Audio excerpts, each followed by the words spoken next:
नमस्कार मित्रों, history research point पर आप सभी का स्वागत करता हूं।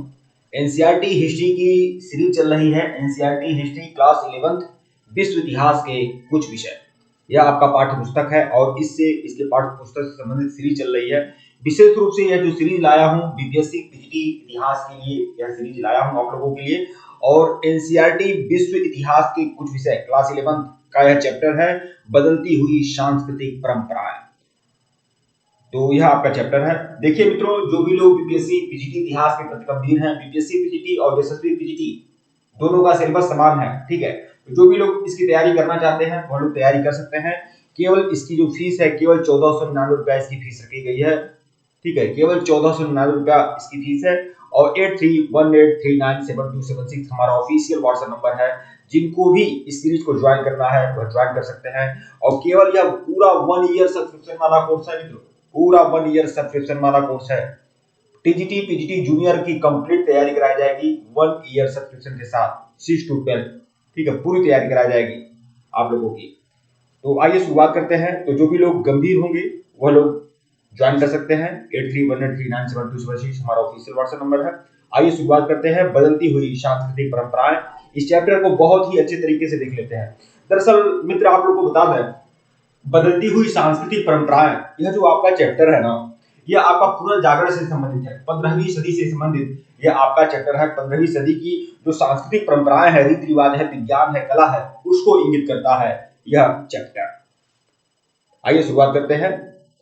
और यह लेक्चर संख्या 15 है। लेक्चर संख्या 15 पुनर्जागरण। जैसा कि हमने बताया कि यह जो चैप्टर है, यह जो लेसन है, बदलती हुई सांस्कृतिक परंपराएं, यह पुनर्जागरण काल से संबंधित है।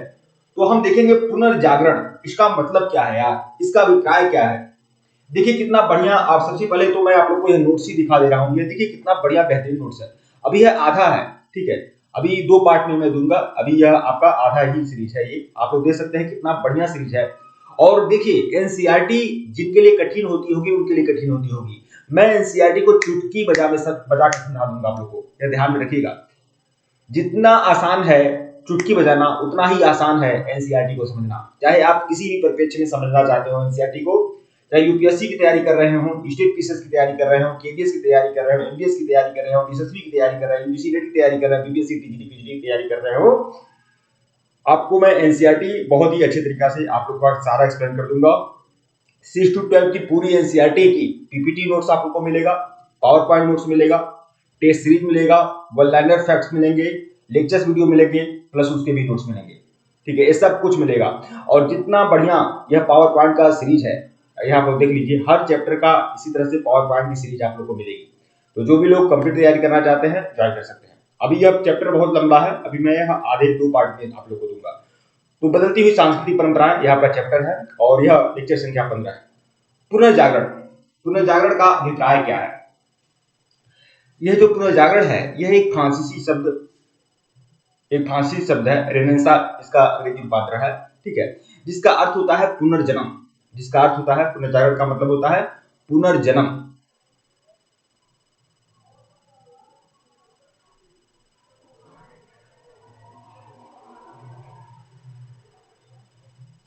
पुनर्जागरण का मतलब होता है पुनर्जन्म। पुनर्जागरण की शुरुआत सबसे पहले इटली में हुई थी। देखिए पुनर्जागरण की शुरुआत कहां से हुई थी, इटली में हुई थी। इटली के फ्लोरेंस नगर से पुनर्जागरण की शुरुआत हुई थी। इटली के फ्लोरेंस नगर से पुनर्जागरण की शुरुआत हुई थी। तो पुनर्जागरण की शुरुआत इटली में हुई, इटली के फ्लोरेंस नगर से, ठीक है। सबसे पहले यह इटली के रोम शहर में आया, वेनिस शहर में आया और फ्लोरेंस नगर में इसकी जबरदस्त वृद्धि हुई। इसीलिए शुरुआत का केंद्र फ्लोरेंस नगर को ही माना जाता है। अगर प्रश्न आ जाए वन लाइन में कि पुनर्जागरण की शुरुआत कहां से हुई थी, तो इटली के फ्लोरेंस नगर में, ठीक है। पुनर्जागरण ने लोगों के अंदर, अच्छा पुनर्जागरण हुआ क्यों, ठीक है, इसकी आवश्यकता क्यों थी, क्योंकि यूरोप में, विशेष रूप से इटली में, ठीक है, वहां पर अंधविश्वास फैल गया था। विज्ञान और कला के प्रति कोई रुचि ही नहीं थी। सब कुछ चर्च के अंदर केंद्रित था। पादरियों का वर्चस्व था। तो उसी अंधविश्वास, उसी रीति रिवाज, परंपराओं के प्रति लोगों को सचेत करने के लिए पुनर्जागरण की आवश्यकता थी। तो यह पुनर्जागरण का जो केंद्र था, पुनर्जागरण का जो प्रारंभ हुआ, वो इटली के फ्लोरेंस नगर से हुआ। और पुनर्जागरण ने लोगों के अंदर समानता की भावना, पैदा की और समाज में व्याप्त अंधविश्वास और रीति रिवाजों पर हमला किया। मतलब पादरियों का, चर्च का वर्चस्व खत्म करने की बात पुनर्जागरण काल के समाज सुधारकों ने किया था। ठीक है, और मनुष्य के समानता की बात की कि सभी मनुष्य बराबर है, समानता की भावना होनी चाहिए। आप लोगों को मैं सामंतवाद पढ़ा रहा था यूरोप का, तो हमने बताया था कि उस समय समाज जो है 3 भागों में विभाजित था, 3 वर्गों में विभाजित था।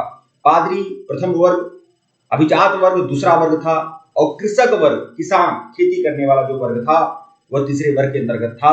और कितना बड़ा भीषण अत्याचार होता था कि समाज में जिनके पास कुछ नहीं था वही टैक्स देते थे, किसान ही टैक्स देते थे, और पादरी और अभिजात वर्गों के पास बहुत ज्यादा धन था, लेकिन उसके बावजूद भी वह टैक्स नहीं देते थे। सारे टैक्स का बोझ, सारे करों का बोझ किसानों पर लाद दिया गया था, जबकि उनके पास मुट्ठी भर था। तो उसी रीति रिवाजों, उसी परंपराओं, उसी असमानता के खिलाफ ही पुनर्जागरण हुआ था। ठीक है, पुनर्जागरण काल के साहित्य ने लोगों की राजनीतिक सोच में एक महान परिवर्तन लाया। अरे पुनर्जागरण काल में बहुत बड़े बड़े दार्शनिक हुए, बहुत बड़े बड़े साहित्यकार हुए। ठीक है, और उन लोगों ने क्या किया? उन लोगों ने आघात किया किस पर? उस पुरातन संस्कृति पर, उस पुरातन अत्याचार हिंसक संस्कृति पर जो मनुष्यों में असमानता पैदा किया हुआ था। जैसे बहुत सारे साहित्यकार थे, जैसे वॉल्टेयर था, मॉन्टेस्क्यू था, रूसो था। ठीक है, ये सब कौन थे? ये सब उस समय के साहित्यकार थे। इरास्मस, हॉलैंड का साहित्यकार था इरास्मस, जिसने प्रेस ऑफ फॉली लिखा था। पादरियों के अनैतिक जीवन पर प्रकाश डालने वाला साहित्यकार था, हॉलैंड का साहित्यकार था इरास्मस। ठीक है, प्रेस ऑफ फॉली लिखा था, पादरियों के अनैतिक जीवन पर प्रकाश डाला था। चर्च के खिलाफ लिखने वाला टॉमस मूर, जिसने एक पुस्तक लिखी थी यूटोपिया। तो ये पुनर्जागरण काल के साहित्य ने लोगों की राजनीतिक सोच में एक महान परिवर्तन लाया। साहित्य लिखकर विरोध हुआ था भाई उस समय। ठीक है, अब देखिए पुनर्जागरण काल में इतनी ज्यादा ज्ञान था कि जो लोग हमारे देश को जब क्या बोलते हैं, ब्रिटिशों का शासन आया देश में, तो एक शब्द गढ़ा गया था, श्वेत लोगों का बोझ। लॉरेंस सीले नाम का एक इतिहासकार है, वह लिखा था कि अंग्रेज भारत में शासन नहीं करना चाहते थे। दरअसल उनको अनमने ढंग से अनजान में ही, न चाहते हुए भी शासन करना पड़ा।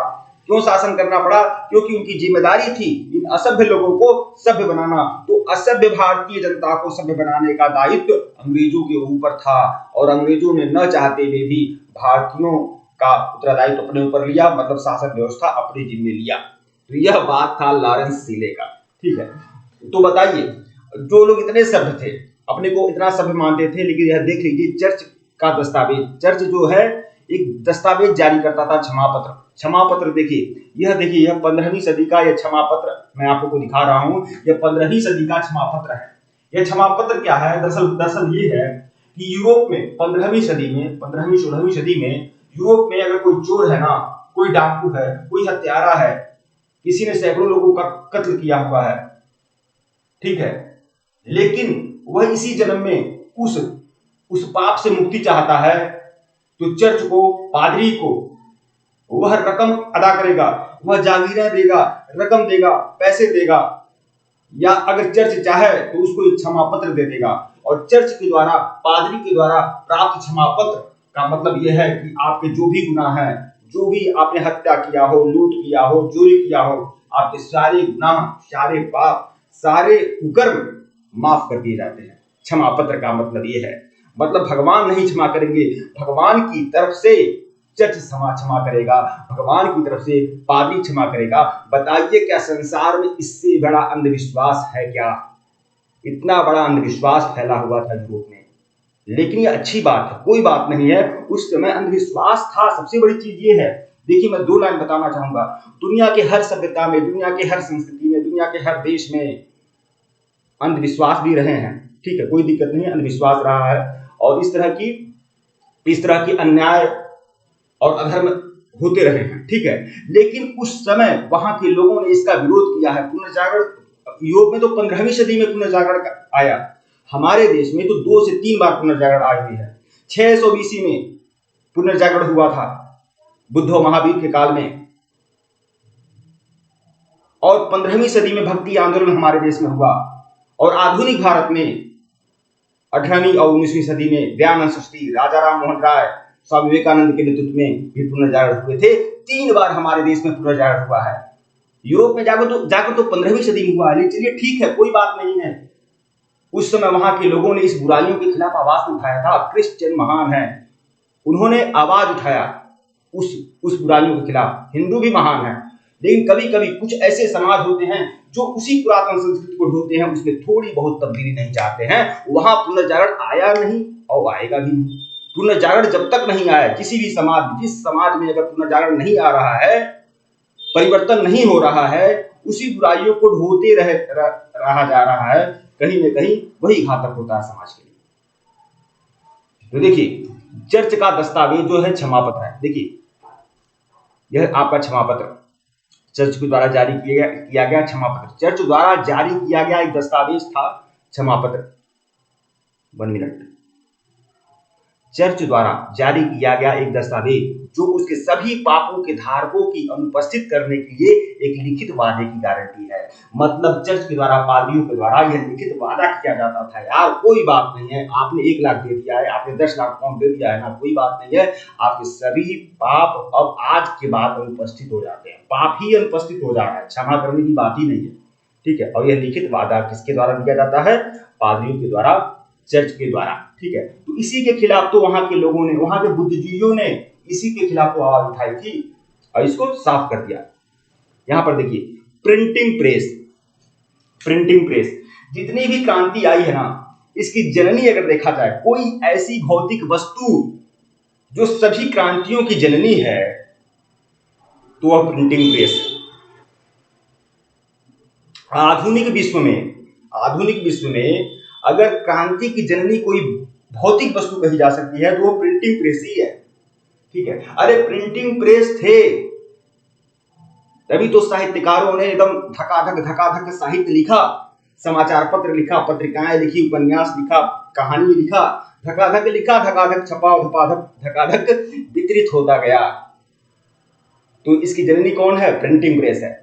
प्रिंटिंग प्रेस भारत में, अगर भारत की बात करें तो भारत में प्रिंटिंग प्रेस लाया कौन था भाई? 14वीं सदी में भारत में, 15वीं सदी में भारत में प्रिंटिंग प्रेस आया था। और किसके द्वारा आया था? पुर्तगालियों के द्वारा आया था। मतलब जिस समय प्रिंटिंग प्रेस का आविष्कार हुआ, उससे 10, 12, 15 साल के अंदर भारत में प्रिंटिंग प्रेस आ गया, ठीक है। तो देखिए, और इसमें महत्वपूर्ण भूमिका किसकी थी? पुर्तगालियों की। मतलब पुर्तगालियों के द्वारा प्रिंटिंग प्रेस भारत में आया। इसे देख लेते हैं।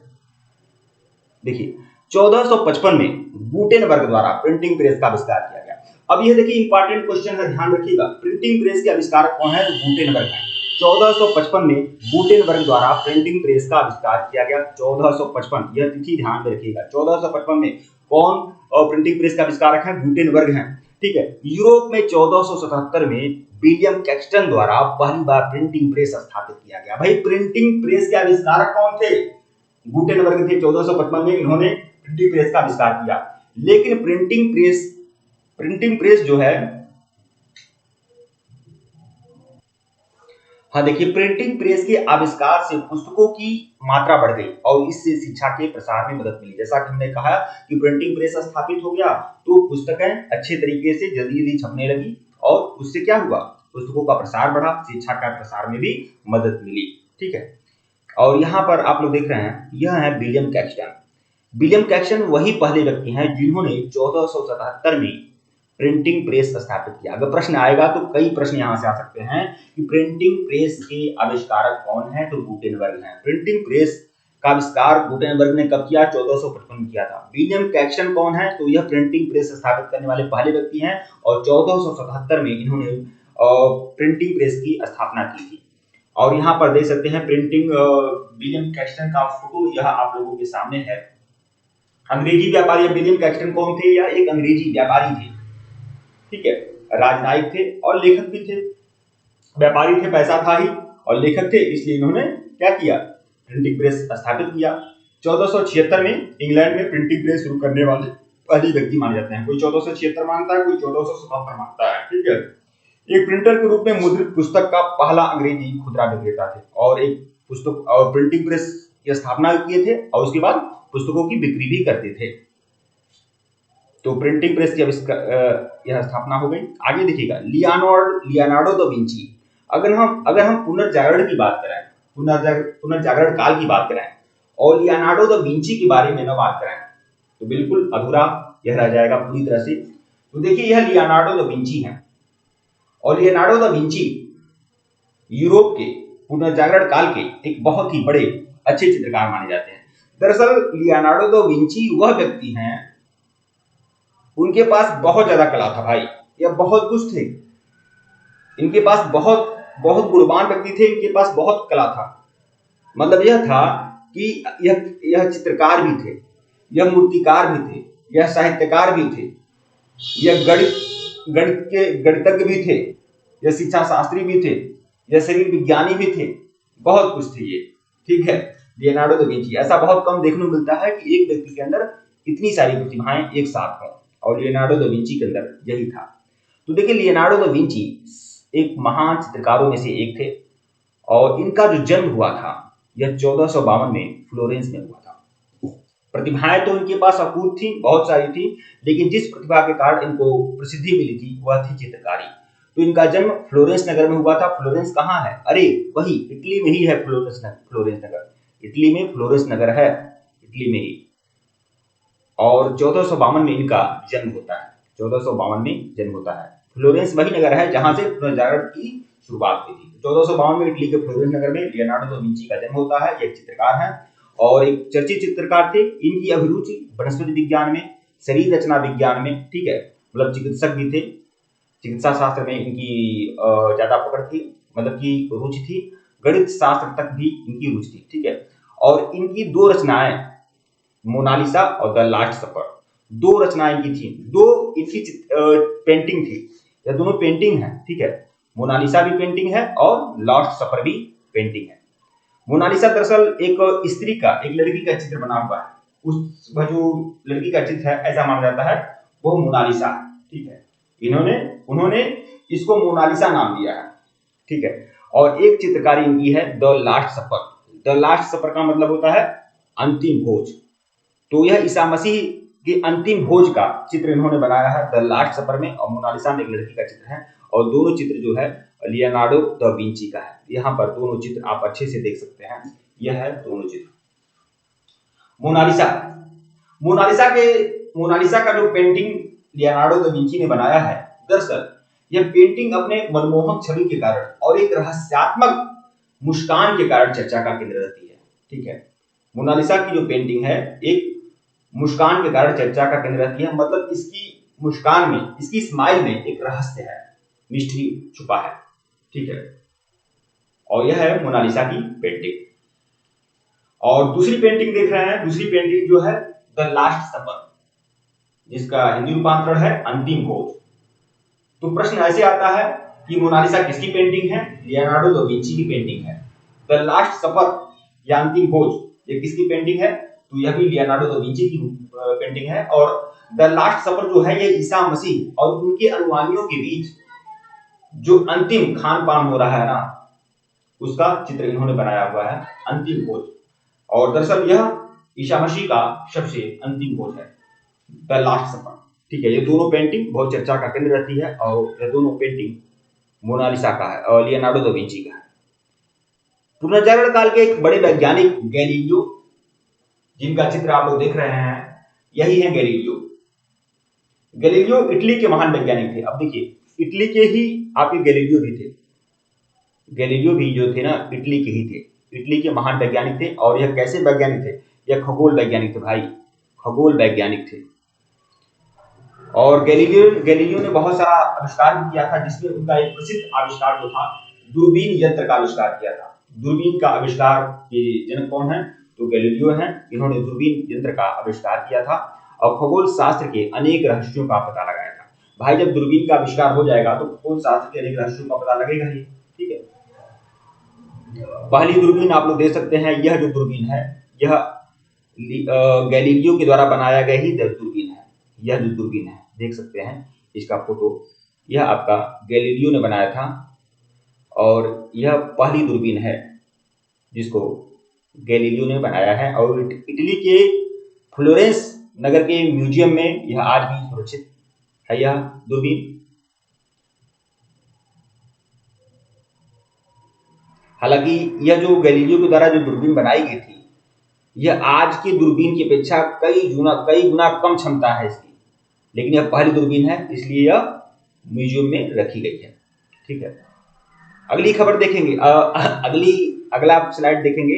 यूसू की सोसाइटी, यूसू की सोसाइटी होना चाहिए, यूसू को सोसाइटी लिखा हुआ है, इसे सुधार कर लीजिएगा। यह आपका यूसू की सोसाइटी, दरअसल यह जो है ना यह एक संस्था थी, यह यूसू की सोसाइटी जो है यह एक संस्था थी। यूसू की जो सोसाइटी है दरअसल यह एक संस्था थी, सोसाइटी ऑफ यूसू। दरअसल इस संस्था बनाने का उद्देश्य क्या था? दरअसल कि हमने बताया कि पुनर्जागरण काल में बहुत सारे अंधविश्वास आ गए थे चर्च के खिलाफ, पादरियों के अनैतिक आचरण के खिलाफ बहुत सारे समाज सुधारक सामने आए, बहुत सारे साहित्यकार, कलाकार, चित्रकार, और उस समय के जो दार्शनिक लोग थे वह लोग अपना आवाज बुलंद किए। पुनर्जागरण काल का समय था तो उस समय चर्च की और पादरियों की जो बदनामी हो रही थी उसको लेकर एक पादरियों का एक समूह एकजुट हुआ और उसने यूसू की सोसाइटी यह संस्था बनाई। ठीक है, मतलब अपने अंदर सुधार के लिए या फिर सुधारकों को, जो समाज सुधारक लोग थे उन लोगों को जवाब देने के लिए। देखिए 1540 में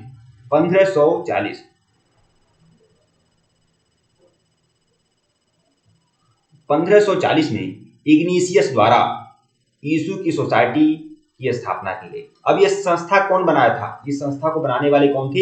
इग्नेशियस। तो 1540 में यह संस्था इग्नेशियस के द्वारा बनती है, यीशु की सोसाइटी। 1540 में इग्नेशियस द्वारा यीशु की सोसाइटी संस्था की स्थापना की गई। इसने प्रोटेस्टेंटिज्म का मुकाबला करने का प्रयास किया, प्रोटेस्टेंटिज्म का मुकाबला करने का प्रयास किया। ठीक है, मतलब जो उस समय प्रोटेस्ट लोग कर रहे थे, ठीक है, उसके खिलाफ उनका मुकाबला करने का प्रयास किया। और जैसे दरअसल ये है कि जो कैथोलिक लोग हैं, जैसे ईसाइयों में जो लोग सुधार करने का प्रयत्न कर रहे थे वह लोग अलग क्रिश्चियन बन गए। जैसे आप जानते हैं कैथोलिक होते हैं, एक प्रोटेस्टेंट होते हैं। ठीक है, तो वह प्रोटेस्टेंट जो लोग थे उनका मुकाबला करने के लिए यह यीशु की सोसाइटी बनी थी इग्नेशियस के द्वारा 1540 में।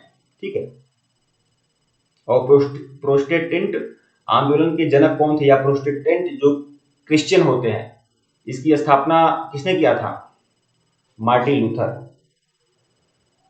लूथर। जैसा कि मैं आपको समझा दूं, जैसे बौद्ध धर्म में पहले हीनयान था, हीनयान से महायान बना, ठीक है, वैसे ही क्रिश्चियन में 15वीं सदी में मतलब चर्च और पादरियों के खिलाफ एक अलग क्रिश्चियन धर्म बना और वह बना प्रोटेस्टेंट। तो इसके जनक कौन है? मार्टिन लूथर प्रवर्तक है। ठीक है, हालांकि ये भी क्रिश्चियन है और ईसा मसीह को मानते हैं, लेकिन इन लोगों का थोड़ा पक्ष सुधारात्मक रहता है। ठीक है, तो इन्हीं लोगों का मुकाबला करने के लिए प्रोटेस्टेंट जो क्रिश्चियन है उनका मुकाबला करने के लिए यीशु की सोसाइटी 1540 में इग्नेशियस के द्वारा बनाई जाती है। यह देख सकते हैं, यह आपका इग्नेशियस है। ठीक है, इग्नेशियस है। अगला देखेंगे एंड्रूज बेसिलियस।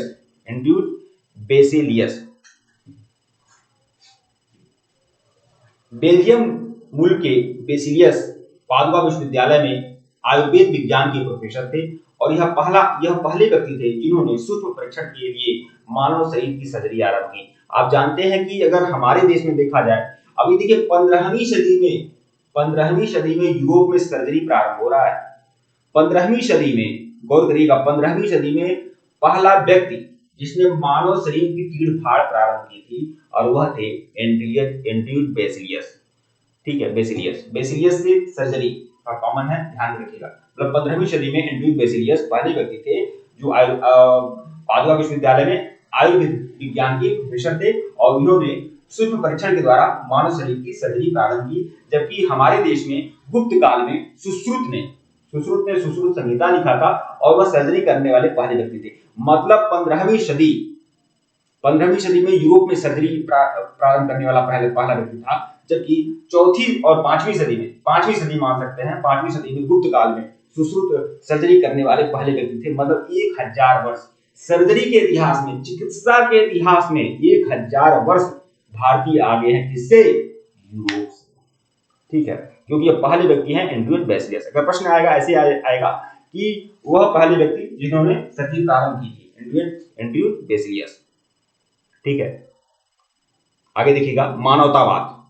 यूरोप में यह भी एक दर्शन था, दर्शन है मानवतावाद। ठीक है, मानवतावाद देखिए, मानवतावाद 14वीं सदी में इटली में शुरू किए गए आंदोलनों में से एक था। सब कुछ इटली में ही शुरू हो रहा है, क्योंकि सारे उत्पात की जड़ जो है ना वह इटली था।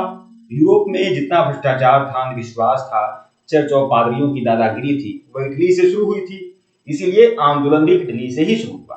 तो देखिए मानवतावाद जो है वह 14वीं सदी में इटली में शुरू किए गए आंदोलनों में से एक था। ठीक है, पेट्रार्क को मानवतावाद का पिता कहते हैं। प्रश्न एकदम सीधे आ जाता है, मानवतावाद का पिता किसे कहते हैं? तो पेट्रार्क को मानवतावाद का पिता के रूप में जाना जाता है। इसने पादरियों के अंधविश्वासों और जीवन की शैली की आलोचना की थी।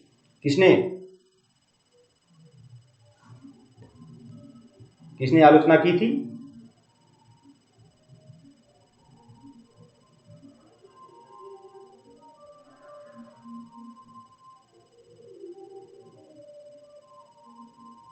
किसने आलोचना की थी? पेट्रार्क ने। ठीक है, क्योंकि पेट्रार्क जो थे मानवतावादी थे, मानवतावाद के पिता थे। ठीक है, मानवतावादी लोगों का तर्क था कि मध्य युग में, देखिए मानवतावादी जो है मानवतावाद को बढ़ावा देते हैं, अंधविश्वास के खिलाफ रहते हैं। तो मानवतावादी लोगों का तर्क था कि मध्य युग में चर्च ने लोगों की सोच को इस तरह से जकड़ कर रखा था कि यूनान और रोमन वासियों का समस्त ज्ञान उनके दिमाग से निकल गया है। मतलब यह लोग यह कहते थे कि हम लोगों का ज्ञान विज्ञान इतना आगे था, लेकिन चर्च की मानसिकता ने, चर्च की सोच ने लोगों को इतना जकड़ कर रखा है कि हम अपना पुराना अतीत भूल चुके हैं।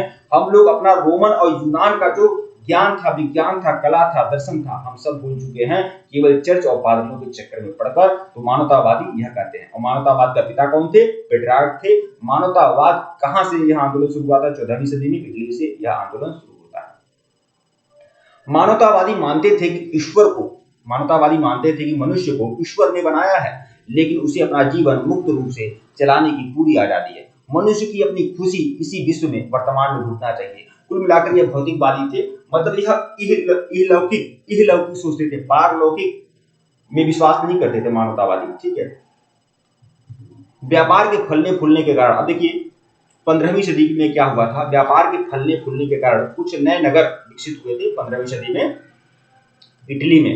एक शहर था मिलान, एक है नेपल्स और वेनिस, फ्लोरेंस आदि नगर व्यापार के केंद्र बने। तो यह 15वीं सदी में मिलान, नेपल्स, वेनिस और फ्लोरेंस जैसे नगर का कायापलट हुआ और ये व्यापार के केंद्र बने थे। यह सभी नगर जो है ना ये इटली में थे, इटली में ही यह सभी नगर थे। जैसे यह 15वीं सदी में फ्लोरेंस नगर का चित्र आप लोग देख सकते हैं। यह फ्लोरेंस नगर है और यह 15वीं सदी में इतना विकसित था क्योंकि उस समय औद्योगिकरण थोड़ा शुरुआत हो गई थी, लोगों के अंदर आधुनिकता आ गई थी। ठीक है, आगे देखेंगे मानवतावादी विचारों की विशेषताएं। जो मानवतावादी लोग हैं इनकी क्या विशेषताएं हैं, इनकी विचारों की विशेषताएं क्या हैं, इसे देखते हैं।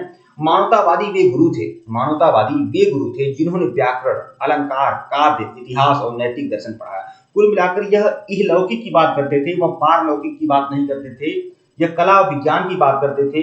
ये चर्च और पादरी और धर्म यह इसकी बात नहीं करते थे। ठीक है, यह थोड़ा प्रगतिशील सोच के थे मानवतावादी। इन्होंने इस बात पर जोर दिया था कि प्राचीन यूनानियों और रोमन लोगों की संस्कृति के संदर्भ में अध्ययन किया जाना चाहिए। मतलब यह मानवतावादी यह कहते थे कि जब चर्च नहीं था, जब पादरी नहीं थे, तब हमारा ज्ञान विज्ञान कला कितना विकसित था, हमें उसका अध्ययन करना चाहिए।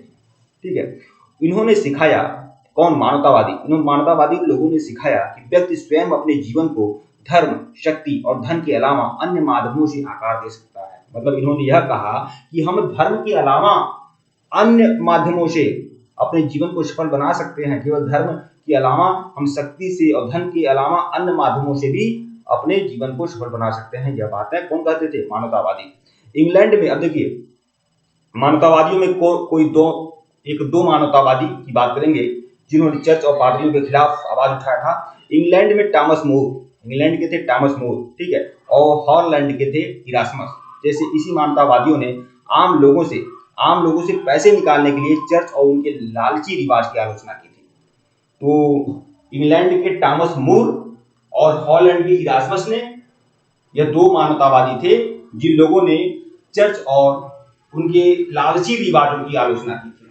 आगे के वीडियो में मैं इसकी जानकारी स्पष्ट तरीके से दे दूंगा। देखिए, इंग्लैंड में जो थे टॉमस मोर थे इंग्लैंड में, टॉमस मोर ये क्या थे, मानवतावादी थे और यह चर्च के खिलाफ बोलते थे। इनकी एक पुस्तक थी यूटोपिया इनकी पुस्तक थी। प्रश्न सीधे आ जाता है, यूटोपिया किसकी पुस्तक है, टॉमस मोर की पुस्तक है। तो यूटोपिया में इन्होंने चर्च के खिलाफ बहुत कुछ लिखा है, ठीक है।